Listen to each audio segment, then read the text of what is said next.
네, 오늘부터 말씀과 함께 가을호 시가설을 시작합니다. 혹시 지금 교재가 없으신 성도님들은 손을 들어 표해 주시면 우리 목사님들께서 책을 나눠 주실 것입니다. 그러면 저희 교재 10쪽을 읽겠습니다. 교재 10쪽입니다. 잠언 1장 1절에서 7절은 잠언 전체의 주제로서 여호와를 경외하는 것이 모든 지식의 근본임을 가르쳐 줍니다. 이어서 부모의 훈계에 순종할 것과 악인의 유혹을 거부하는 것이 지혜임을 이야기합니다. 악인들의 결말은 재앙뿐임을 거듭 알려주며 자녀들이 악인의 유혹을 거부해야 함을 가르쳐 줍니다. 또한 지혜가 사람처럼 길거리와 성문 어귀에서 스스로 소리치며 그 교훈을 따르지 않는 것에 대해 책망하는 것으로 묘사합니다. 지혜를 거부한 자들은 끝내 재앙을 면치 못하게 되며 어떠한 긍휼도 입지 못하게 됩니다. 반면에 지혜의 말을 듣는 자들은 평안 가운데 두려움 없이 안전하게 살 것을 보장받습니다. 어렸을 적에 잠언을 많이 읽으면 머리가 좋아진다라는 이야기를 많이 들은 적이 있습니다. 아마도 성경을 어떻게 해서라도 읽게 하고 싶은 어른들의 그런 마음으로 이렇게 해주신 말씀이었을 것입니다. 저도 그 말을 듣고 어린 마음에 잠언이 31장으로 되어 있으니 하루에 한 장씩 읽으면 한 달에 한 번 읽을 수 있겠다. 그래서 그렇게 읽기 시작하여 어렸을 적에 몇 달을 읽은 적이 있습니다. 그런데 잠언을 나름대로 열심히 읽었는데 머리가 좋아진다라는 말처럼 머리가 좋아지지는 않았던 것 같습니다. 오히려 읽어도 도무지 무슨 말인지 이해하지 못하여 나는 머리가 나쁘구나 하는 자괴감이 오히려 들었습니다. 그런데 사실 잠언 말씀은 무작정 읽는다고 하여 어느 순간에 머리가 좋아지는 요술책이 아닙니다. 또 어떤 성공 비법이 담겨있는 책도 아니고 윤리적인 부분만을 다루는 도덕책도 아닙니다. 잠언 말씀은 하나님을 경외하며 하나님의 의를 쫓아 살아가도록 하여 참된 생명과 평안을 얻게 하는 지혜가 담겨있는 하나님의 말씀입니다. 뿐만 아니라 우리가 성경의 지식 혹은 진리를 배우고 알게 되었다면 잠언의 지혜는 그 진리를 잘 활용하게 되어 올바른 선택을 하고 선을 끼치도록 도와주는 하나님의 말씀이기도 합니다. 예를 들어 성경은 진리가 담겨있는 하나님의 말씀이지만 삶의 구체적인 문제, 어떤 사람과 결혼할지, 어떠한 일을 하며 살아가야 할지, 직장에서의 갈등을 어떻게 해결해야 할지 정확히 말해주지는 않지요. 그런데 잠언에 담긴 지혜는 이러한 결정을 내릴 때에 하나님이 기뻐하시는 선한 선택을 할 수 있도록 도움을 준다는 것입니다. 그리고 이로 인해 삶이 하나님의 은혜로 풍요로워지는 것을 경험할 수 있게 해줍니다.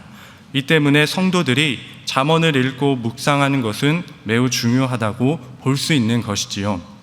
그런데 지혜는 쉽게 얻어지지 않습니다. 왜냐하면 잠언은 시라는 문학적 형태를 띠고 있기 때문에 무작정 허겁지겁 읽는다고 쉽게 소화될 내용이 아니라는 것이지요. 예를 들어 딱딱한 사탕을 단번에 깨물어 먹으려고 하면 이가 아프고 잘못하다가는 이가 부러질 수 있습니다. 딱딱한 사탕의 맛을 제대로 느끼기 위해서는 단맛이 배어나올 때까지 음미하면서 먹어야 사탕의 맛을 느낄 수 있습니다. 마찬가지로 잠언의 말씀을 통해 하나님의 지혜가 우리의 삶 안에 열매 맺기 위해서는 잠언의 말씀과 깊이 씨름하고 음미하는 과정이 필요하다라는 것입니다.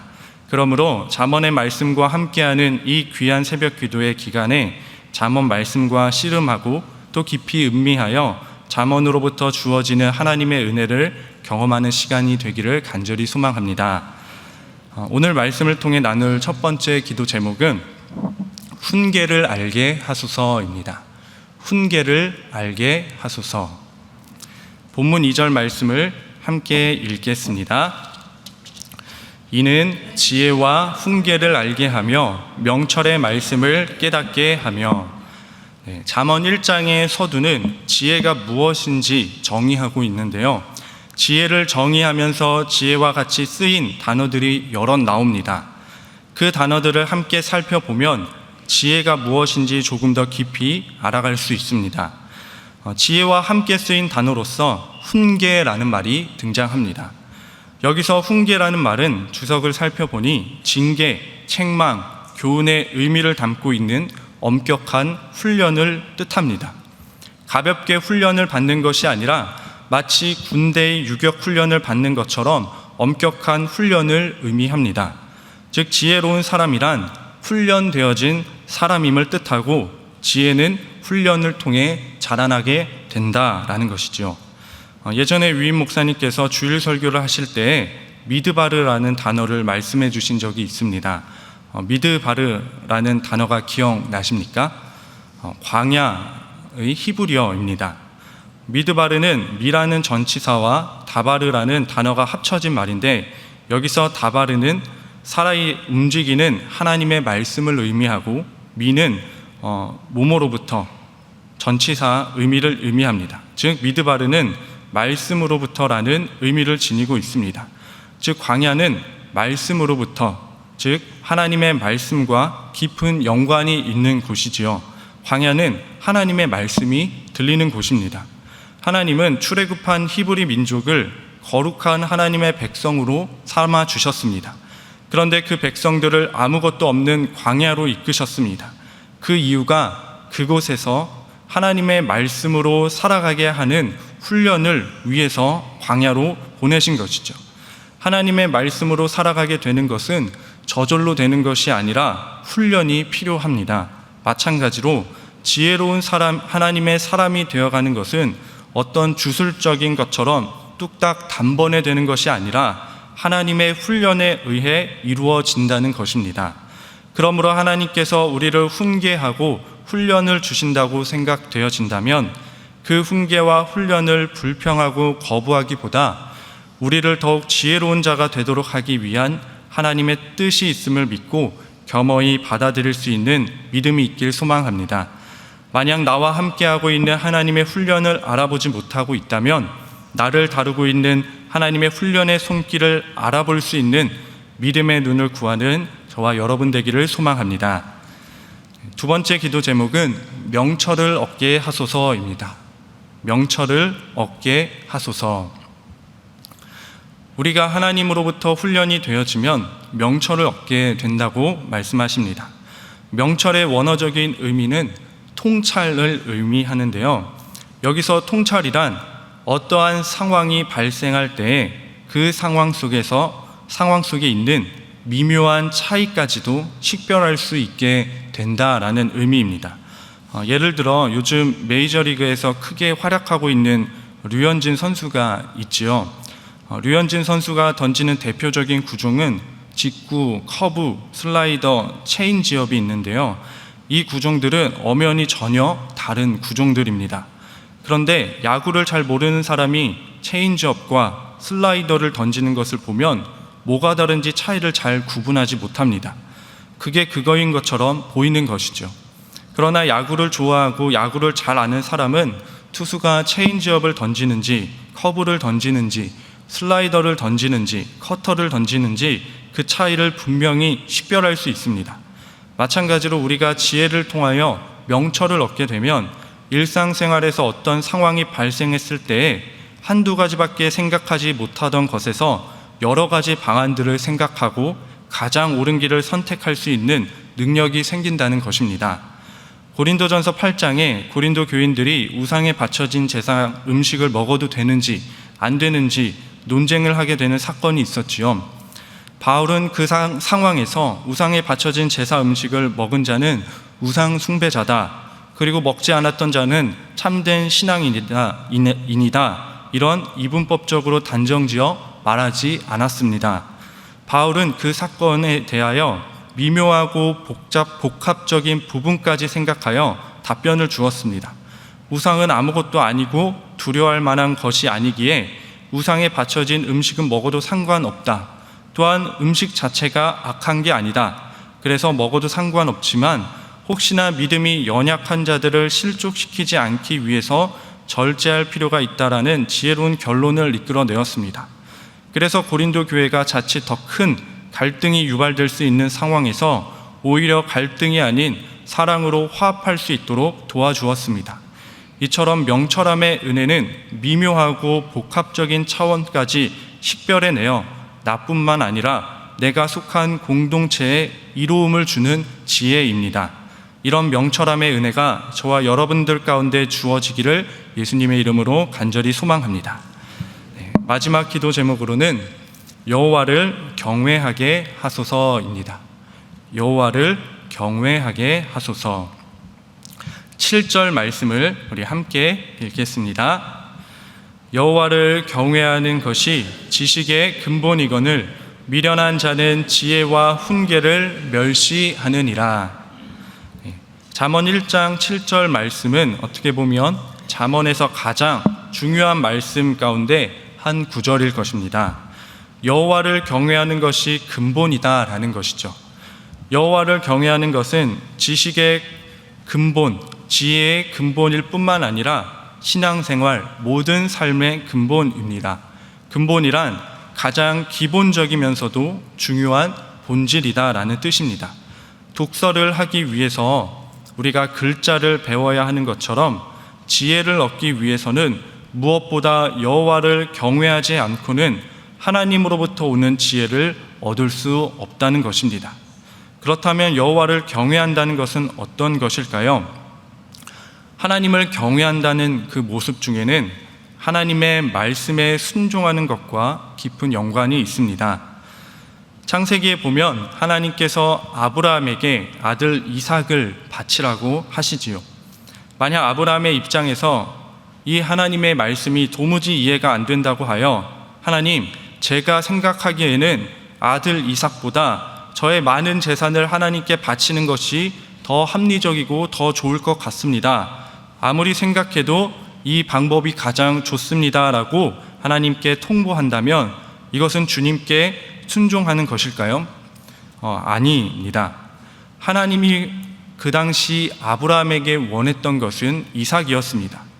아브라함으로서는 인간의 이성으로 이해되지 않는 하나님의 명령이었습니다. 그러나 그동안 아브라함이 경험한 하나님은 선하신 분이시기에 선하신 하나님을 믿고 그분의 말씀대로 이삭을 드리고자 했습니다. 그러자 그때 하나님은 그 상황을 멈추시고 아브라함에게 말씀하시는 것이 내가 이제야 너가 하나님을 경외하는 줄을 아노라 라고 말씀하셨습니다. 하나님은 아브라함이 순종할 때 정말 자신을 경외하였다는 것을 확인하셨습니다. 하나님을 경외하는지 안 하는지는 그 사람이 하나님의 말씀에 순종하고자 하는지 안 하는지로 판단하신다는 것이지요. 경외함에 대해서 조금 더 살펴보자면 경외함을 부모님과 관련해서 생각해 보겠습니다. 만약 집안의 중요한 결정을 내리는 것에 있어서 부모님이나 혹은 집안 어른들에게 어떠한 것도 여쭤보지 않고 다 자신 혼자 결정하고 정하여 집안 어른들에게 이렇게 결정했으니 이렇게 따라 주십시오. 다 부모님을 위한 일입니다. 라고 일방적으로 통보를 한다면 그것은 부모님을 존중하고 경외하는 것이 아니라 오히려 부모님의 마음을 불편하게 하는 것이지요. 집안에 중요한 결정이 있을 때 부모님의 생각은 어떠한지 함께 의논하고 또한 부모님의 의견을 존중하여 함께 결정을 내리는 모습이 부모님을 경외하는 모습 중 한 모습일 것입니다. 마찬가지로 우리가 하나님을 경외한다는 것은 우리의 죄를 항상 용서하여 주신다고 하나님의 은혜를 가벼이 여기지 않는 것입니다. 오히려 감사하는 마음과 두려워하는 마음으로 하나님이 기뻐하시는 뜻이 무엇일까 말씀을 통해 깊이 고민하고 또 주님께 물으며 주님의 뜻을 먼저 구하는 것이 중요합니다. 그래서 주님께서 사인을 주시거나 길을 보여주실 때 그분의 뜻대로 순종하며 나아가는 것이 하나님을 경외하는 모습입니다. 반대로 하나님을 위해 한다고 하지만 주님의 뜻을 앞서가거나 오히려 통보하는 식의 삶의 태도는 하나님을 경외하는 것이 아닌 주님의 마음을 불편하게 하는 것일 수 있습니다. 예수님이 제자들에게 곧 십자가를 지실 것이라는 것을 예견했을 때에 베드로가 항변하여 절대로 주님이 십자가를 지도록 내버려 두지 않겠다고 말했지요. 베드로는 주님을 위한다고 이런 말을 했습니다. 그런데 예수님은 베드로를 보고 사탄아 내 뒤로 물러가라 말씀하셨지요. 이는 아무리 주님을 위한다고 하지만 주님의 뜻을 앞서는 것은 잘못된 것임을 말하고 있습니다. 그렇기 때문에 하나님을 앞서 나가고자 하기보다 내가 다 정한 후에 하나님께 통보를 하기보다는 그분의 뜻을 먼저 묻고 그분께 순종하고 경외하는 저와 여러분들 되기를 간절히 소망합니다. 그리고 하나님을 경외하는 것이 잠언이 말하는 가장 큰 지혜임을 기억하며 또 그것이 하나님께서 주신 참된 생명과 평안을 누리는 길임을 고백하는 모든 신일의 성도 되기를 예수님의 이름으로 축원드립니다. 함께 기도하겠습니다. 오늘 함께 말씀을 나눈 기도 제목으로 기도하겠습니다. 나와 함께하는 하나님의 훈련의 손길, 훈계의 손길을 알게 하소서. 또한 명철함의 은혜를 더하여 주옵소서. 무엇보다 하나님을 경외하는 자가 되게 하소서. 그리고 우리 신일교회를 위해서 기도해 주시고 환우들을 위해서 기도해 주시고 그리고 배우한 위임 목사님과 모든 신일의 성도들 위해서 기도해 주시기를 바랍니다. 이 시간 함께 기도하겠습니다. 주여 믿습니다. 주여 믿습니다. 주여 믿습니다.